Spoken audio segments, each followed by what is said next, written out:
Então a Virgem Celestial, ela é representada, a constelação está aqui, e ela é representada segurando um vegetal, mas não é um vegetal qualquer, é um vegetal muito especial, é o trigo. A Virgem, ela fornece aos humanos o pão da vida. Então é muito importante esse simbolismo. Ela sempre vem segurando algo que nos alimenta. Se a gente entender esse alimento como um alimento espiritual, nós vamos compreender com maior profundidade o significado místico do signo de Virgem. O dia 31 de dezembro, o último dia do ano, é dedicado à hierarquia de Virgem. O símbolo, como a gente já examinou, parece a letra M, e no final tem essa espécie de L, que em Escorpião vai para fora, vira uma espécie de lança ou ferrão, mas no signo de Virgem ele volta-se para dentro, indicando a intensa atividade interior do signo de Virgem. Além do que, vale lembrar que aqui lembra também um peixe, e o signo oposto à Virgem é o signo de Peixes.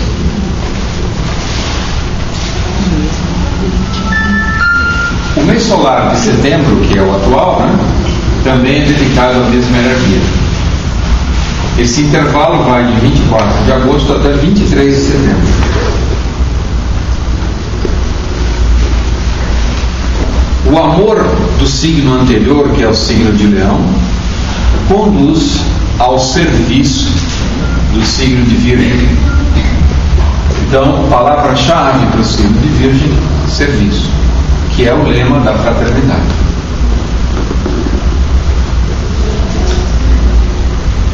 A Virgem, serva fiel do Senhor, bendita e imaculada.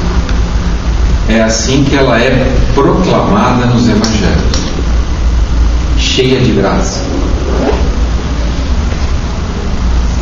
A Virgem provê aquele trigo, o pão da vida. Não é apenas o pão físico, mas é o pão que faz valer a pena viver. Então ela está sempre segurando em suas mãos uma erva que frutifica. Observa aqui que ela está dotada de asas, o que indica que ela tem uma comunicação livre com os anjos. Lembra que Virgem Maria recebeu o anjo da Anunciação mais de uma vez.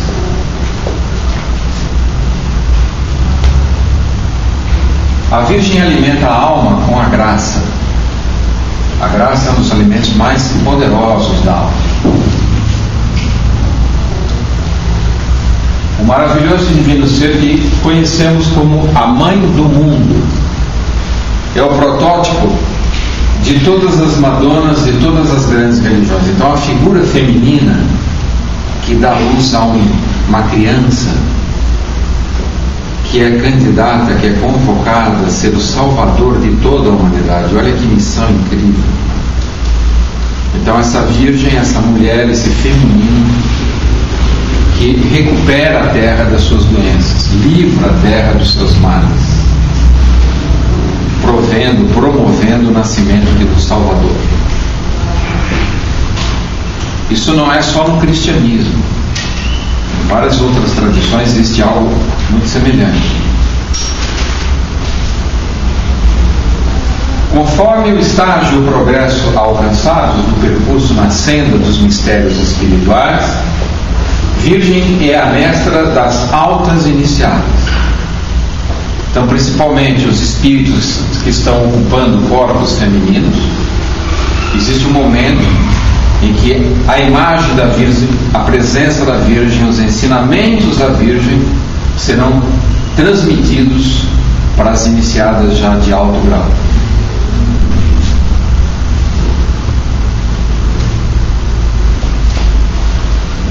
Então, o amor de Leão conduz ao serviço da Virgem. Então, Leão e Virgem são signos que se interligam. É importante nós entendermos astrologicamente um princípio. Para que eu possa viver plenamente um signo, eu devo já ter compreendido todas as lições do signo anterior. Exatamente como funciona uma escola. Para eu passar do primeiro ano para o segundo ano, eu preciso aprender bem o primeiro ano. Toda a sequência zodiacal tem esse mesmo princípio. Depois que o indivíduo entende o significado real do amor, ele entende que a aplicação imediata do amor é o serviço ao próximo. Não é possível viver o amor sem servir ao próximo. Não é possível. Não existe amor teórico, amor abstrato, amor filosófico.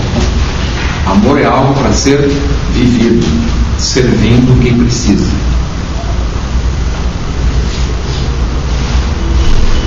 A Virgem serve a criação, ela é serva do Senhor e gera em seu ventre o Filho amado de Deus. Olha que dimensão. Então, a combinação de Leão com Virgem é o amor e o serviço, integrados.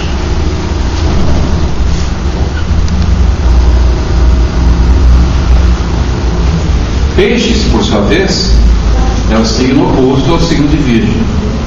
E quando nós entendemos e vivemos o signo de Virgem, por afinidade vibratória, nós estimulamos também as qualidades do signo de Peixes. Peixes são os pescadores de homens. Aqueles que se entregam ao serviço passam a ser pescadores de homens. Todos os discípulos de Cristo eram pescadores. E os pescadores de homens ensinam o perdão e a misericórdia, a dissolução das cadeias do pecado. Olha a semelhança entre pecado e pescador. Em francês, como é que se pronuncia pescador? Pêcheur. Pêcheur. E pecado? A pêche. É super parecido também. É isso ali.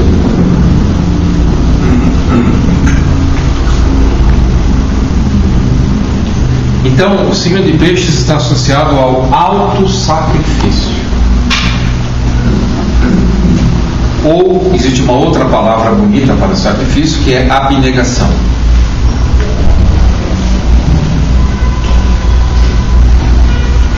Enquanto o raio de Virgem permeia a nossa esfera planetária, a respectiva hierarquia envolve o planeta com um padrão cósmico de matéria purificada e rejuvenescida. Então é graças ao signo de Virgem que a Terra se mantém viva, jovem. Se não fosse o signo de Virgem, a Terra morreria. O nosso planeta ficaria tão doente que morreria.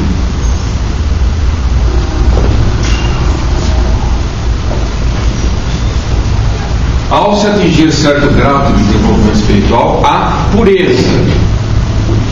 Palavra-chave para o signo de Virgem. Passa a despontar como um fortíssimo poder da alma, um poder anímico. Tem lugar. Fortíssimo poder anímico. É curioso que a pureza está muito ligada à humildade. E é difícil imaginar que a humildade confere poder. Nós confundimos geralmente humildade com submissão. Não tem nada a ver uma coisa com outra. A verdadeira humildade confere um poder miraculoso.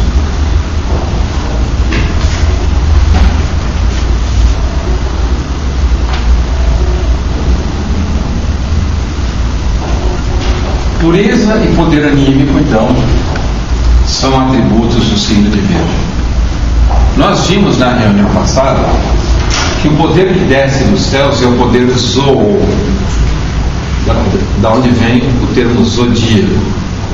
O zoo e também o radical que gera Zeus, o deus grego Zeus, que tem o seu correspondente Júpiter. Olha, aqui tem bastante cadeira, pode vir.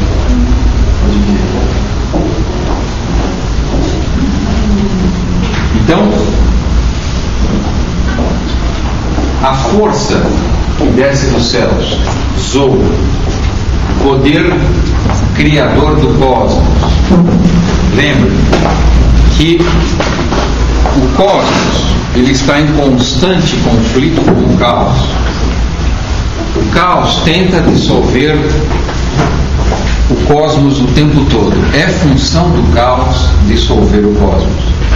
O cosmos, para se manter vivo, ele precisa empregar uma energia vital enorme, que vem do Zou, a mesma energia que mantém a natureza como ela é, os ecossistemas, os ventos, os climas, etc. Tudo numa inter-relação fantástica que é o cosmos. O cosmos é isso, uma organização extremamente harmoniosa de todas as formas de vida, tanto visíveis quanto invisíveis. Caos não é bagunça, não é conflito, mas o caos, ele é como um buraco negro.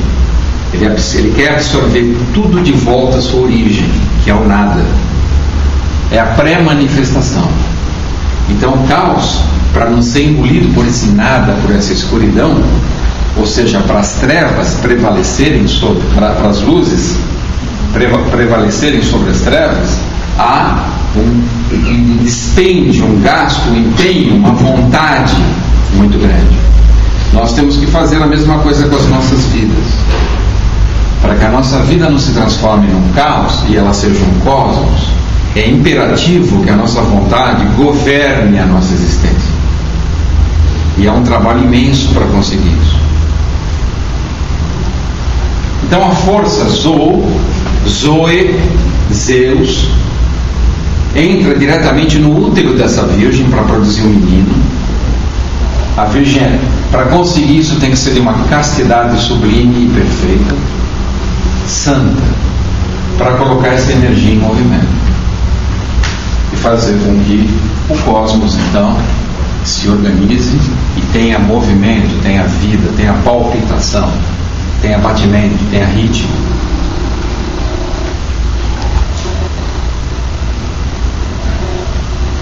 Netuno é a oitava superior de Mercúrio. Então, Mercúrio, vamos lembrar que Mercúrio é um símbolo importantíssimo porque ele porta em si mesmo o espírito, a matéria e a alma.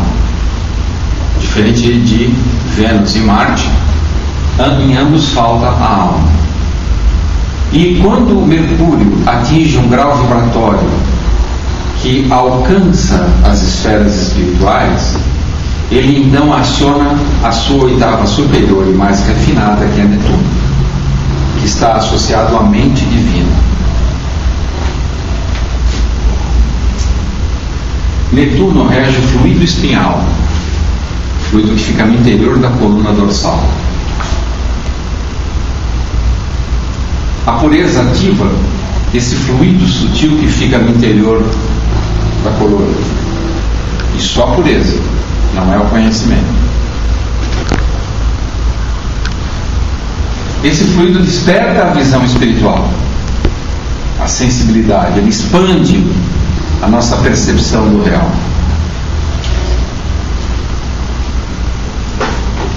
Fato tão verdadeiro que nosso Senhor Cristo Jesus não deixou de salientar quando afirmou: os puros verão a Deus. Então a pureza dá essa possibilidade, essa clarividência, não tem sujeira, tudo fica claro, não tem poluição. Essa energia é uma energia serpentina que fica no interior da coluna. Normalmente o desenvolvimento dela é extremamente lento, é serpenteante, é um vai e vem. Cada encarnação ele sobe muito menos de uma fração ínfima do milímetro, digamos. Quase não se percebe. Quando a pessoa se purifica, esse movimento é muito mais rápido e intenso. e vai em direção ao centro da consciência.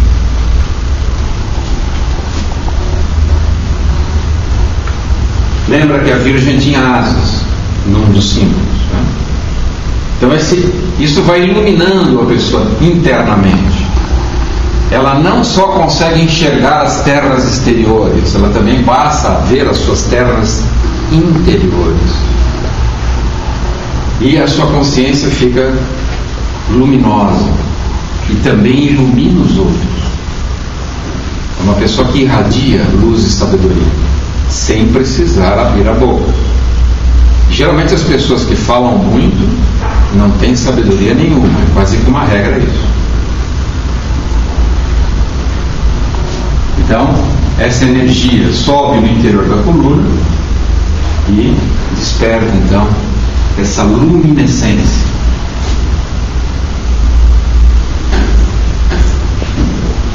Na terminologia Rosa Cruz se chama o dourado manto nupcial.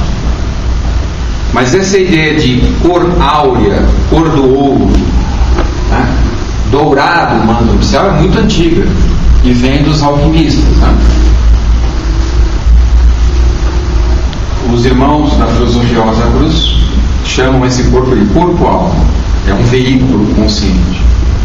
Mas ele é conhecido já em toda a tradição esotérica como pentagrama sagrado. O pentagrama sagrado é o símbolo do homem. Por isso que o símbolo Rosa Cruz o contém, né? É o símbolo do caminho do ser humano. Lindamente, e os gregos exploravam isso muito bem, a construção do pentágono envolve a proporção áurea. Áureo, ouro de novo, dourado, olha que bonito.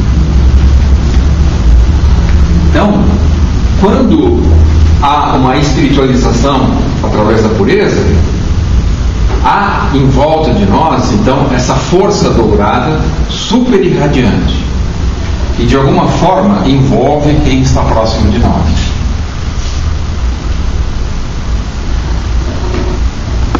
O pentagrama sagrado contém então a proporção áurea.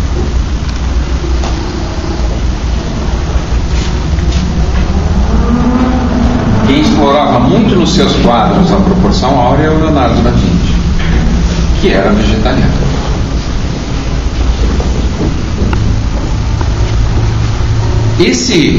Essa coluna, nós vimos, aquela está separada do corpo, mas aqui a gente vê claramente as asas espirituais que permitem os voos da alma, o brilho no interior da coluna, ativando órgãos sensores que normalmente estão latentes, a sexta, sétima, oitava, nona percepção, estado de percepção ou sentido, né? Sexto sentido.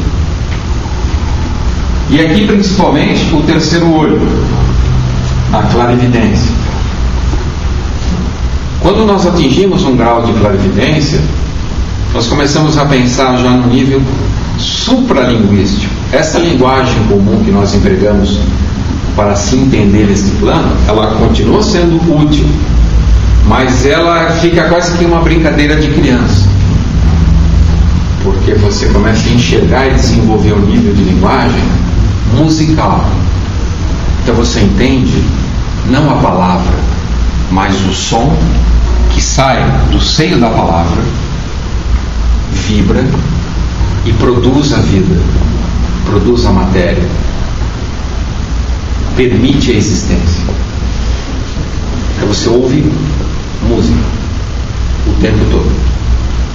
Por isso que nós insistimos aqui: estudem música, dominem um instrumento musical, peguem a televisão de vocês, troquem por um instrumento musical. Vocês vão ver que diferença, depois de alguns meses vocês são outras pessoas. Primeiro que vocês vão ficar bem menos burros, já uma diferença, já vai dar para conversar com você.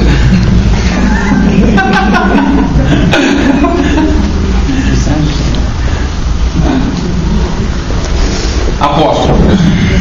O discípulo correlacionado com o signo de Virgem é Tiago Justo. Justo. Precisão. ajustamento, fidelidade.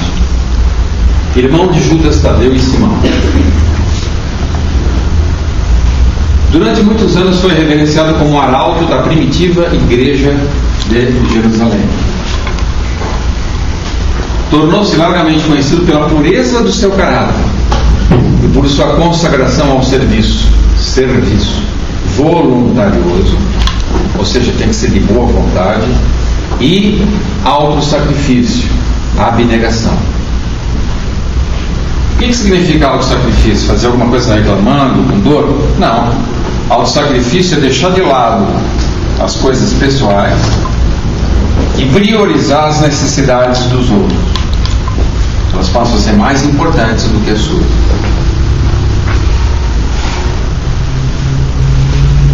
Centro corporal. O centro físico do corpo-templo do ser humano por relação com a Virgem é o trato intestinal. Nós vamos ver daqui a pouco que o intestino, como o cérebro, sofreu um processo dramático, que é o chamado processo de enrolamento, depois da nossa queda, da queda adâmica. Tanto o cérebro quanto os intestinos são regidos por Mercúrio, que rege o signo de Virgem. Esse enrolamento do cérebro e do intestino fizeram com que a nossa capacidade de ler e interpretar o mundo fosse extremamente, mas extremamente fictício, pouco confiável, sofístico. O que quer dizer sofístico? A sofística é o uso da linguagem com muita habilidade não para revelar a verdade, mas para encobrir a verdade. Então todos nós passamos a usar o nosso discurso para mentir. Às vezes a gente está mentindo e acha realmente que está falando a verdade, mas nós perdemos a conexão com a verdade. E Cristo foi claro: só essa verdade que foi perdida pode nos libertar. Se nós não aprendermos a falar a verdade, nós não seremos seres livres.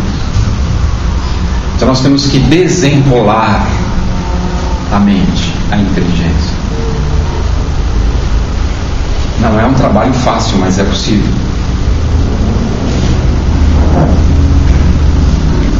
O aspirante deve visualizar esse órgão, o trato intestinal, em pleno funcionamento nesse período de setembro, manifestando a máxima perfeição em todas as suas funções vitais. Pensamento semente bíblico para meditação, então, no período de setembro, período em que o Sol transita pelo signo de Virgem.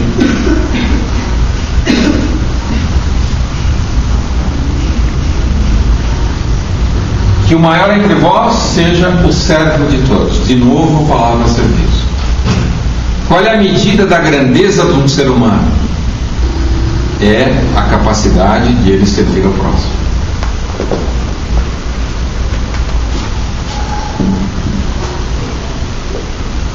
Aqueles que sinceramente aspiram ao desenvolvimento espiritual deverão meditar sobre o profundo significado dessa magnífica passagem, em sintonia com os ritmos vibratórios da hierarquia de Virgem, que atualmente estão irradiando sua força pela Terra, através da Terra.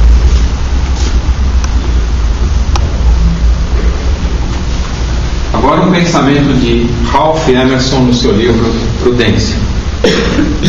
É imperioso que invoquemos o parecer da Suprema Prudência e perguntemos por que a saúde, a beleza e o gênio constitui hoje a exceção em lugar da regra.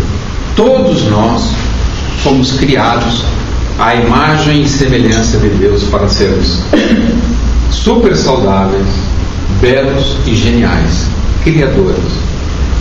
E estamos atualmente fazendo tudo ao contrário. Tanto é que quando aparece alguém que consegue fazer essas três coisas, vira ídolo. Então nós temos que pensar, né? Invoquemos, né? E nos perguntemos lá, por quê? O que aconteceu com a gente que nós nos tornamos seres enfermos e passamos a destruir o nosso lar planetário? O Que vírus aconteceu na alma do homem que ele passou a ser o pior predador da natureza e de si mesmo, portanto?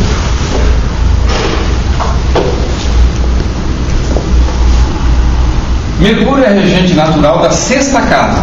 Olha, saúde, a casa 6 é a casa da saúde. Olha novamente o símbolo de Mercúrio, que rico que ele é. Ele é uma antena. Ele é um mensageiro dos céus. Mente pura, pureza, é a base da vida saudável. O que é uma pessoa saudável? É uma pessoa que conseguiu purificar a mente. Ela conseguiu tirar todas as minhocas que tinha na cabeça e colocou no jardim.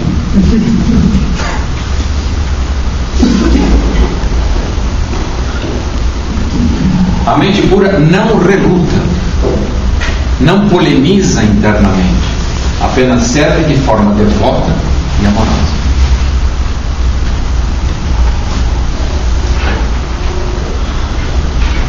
A mente pura sabe servir onde mais se fizer necessário. Sempre que nós perguntarmos isso, a Fraternidade Rosa Cruz fala em serviço, mas aonde o sirvo? Serve aonde mais se fizer necessário. Mas aonde é mais necessário? Começa com você. Muda seus hábitos. Começa com as pessoas que estão à sua volta. Começa na sua esfera de ação. Não queira ir longe. Não pensa que servir, fazer uma missão impossível. Não, é muito simples. Trabalha com o mundo imediato, aquilo que está à sua volta. Principalmente o mundo interno. Isso, principalmente a mente pura. Purificar a mente, exatamente.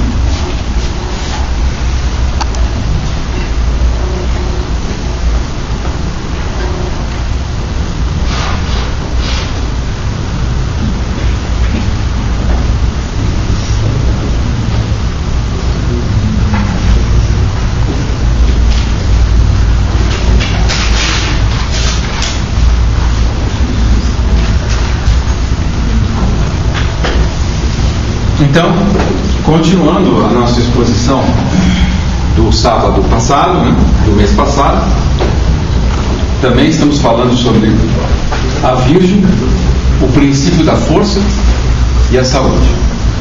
Então, o tema da aula hoje coincide justamente com a abertura.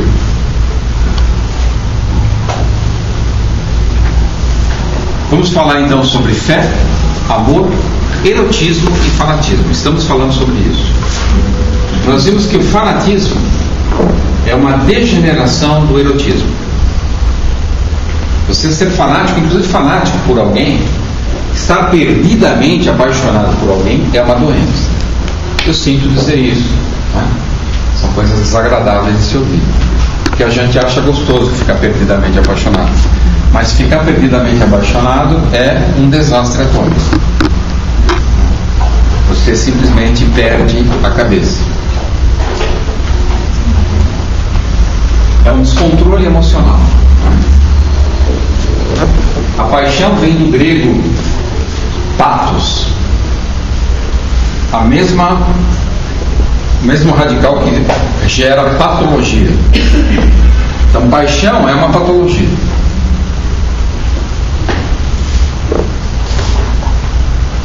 Agora, é importantíssimo viver apaixonado. Só que a gente precisa saber se apaixonar pelo quê? Se apaixonar por coisas é um problema. Se apaixonar pelo divino é maravilhoso. Essa é a diferença.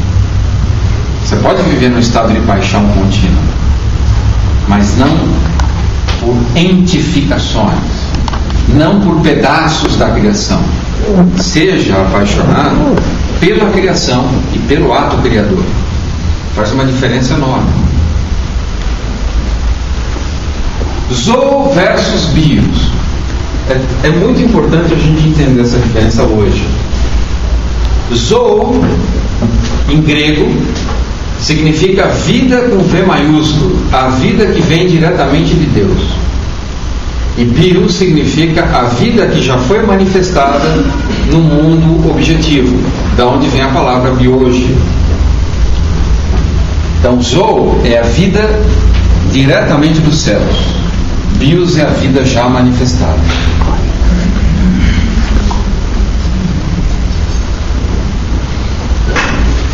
Nós temos dois eixos cardeais para trabalhar: o eixo Áries Libra e o eixo Câncer Capricórnio. No mapa natural é ascendente e descendente, casa 4, casa 10. É equivalente. Esses dois eixos podem nos libertar das encarnações. Pode ser a nossa carta de alforria da nossa escravidão no mundo mineral.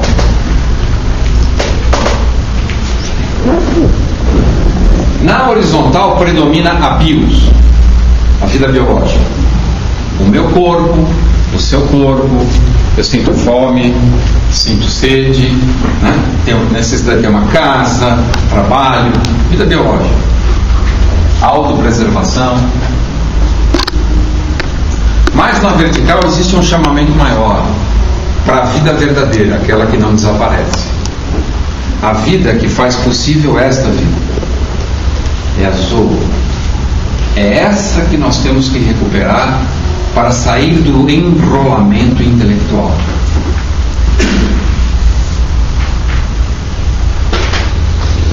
Quais são os símbolos associados a bios? Não a Zoe, mas a bios. A serpente do paraíso, principalmente, que é a mesma serpente que aparece no caduceu.